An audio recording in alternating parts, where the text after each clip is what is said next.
यह सत्संग मीनू शर्मा जी का दिल्ली से। मेरी छोटी बहन गीता का विवाह 1995 में संपन्न हुआ था, पर वह 10 वर्ष तक गुरु जी के आशीर्वाद देने तक संतान सुख से वंचित रही थी। हम गुरु जी के पास पहली बार 2001 में गए थे और मेरे पुत्र शांतनु को मिर्गी से स्वस्थ करने के पश्चात हमने अपनी बढ़ती हुई सूची में से एक विषय और जोड़ दिया था, गुरु जी से गीता को संतान देने का आशीष। गीता कनाडा में रहते हुए अपना उपचार करवाती रही थी और पिछले 5 वर्ष से भारत में भी करवा रही थी।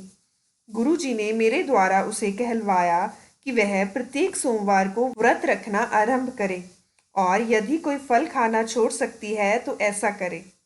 मैंने गीता को गुरु जी का निर्देश बताया तो उसने अमरूद खाने छोड़ दिए जो उसे पसंद नहीं थे। कुछ ही महीनों में गीता ने गर्भ धारण कर लिया। पूरा परिवार अति उत्साहित था और उत्सुकता से उसकी संतान होने की प्रतीक्षा कर रहा था, परंतु एक समारोह में उसने ध्यान न रहने पर अमरूद खा लिया। गुरु जी की माया ही कहिए।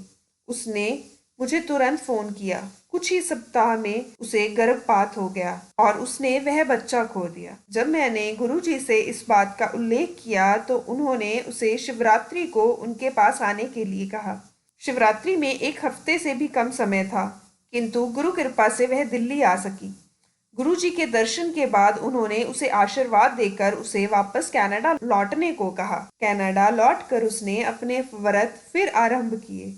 1 वर्ष बीत गया। 2005 में एक दिन जब हम बड़े मंदिर में थे, उन्होंने मुझसे पूछा कि क्या मेरे पास गीता का चित्र है। चूंकि उस समय मेरे पास नहीं था, उन्होंने मुझे उसका एक चित्र मंदिर आते हुए सदा साथ रखने का निर्देश दिया।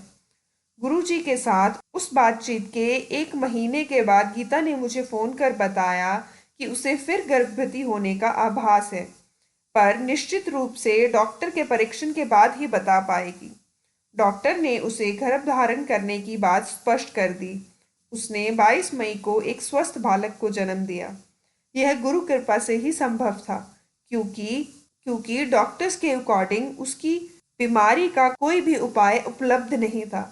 यह गुरुजी की जीवन और मृत्यु को नियंत्रित करने की अद्भुत प्रतिभा को दर्शाता है। यह गुरुजी की ही माया है। वह हमारे लेख में वह भी लिख देते हैं जो संभव नहीं है। बस हमें सब उन पर छोड़ देना चाहिए और उनके हर सत्संग को और हर बात को, हर इशारे को ध्यान से सुनना चाहिए, इग्नोर नहीं करना चाहिए और बाकी सब गुरु जी पर छोड़ देना चाहिए। जय गुरु जी, शुक्राना गुरु जी, लख लख शुक्राना गुरु जी, अनंतम अनंतम शुक्राना मेरे वाहिगुरु।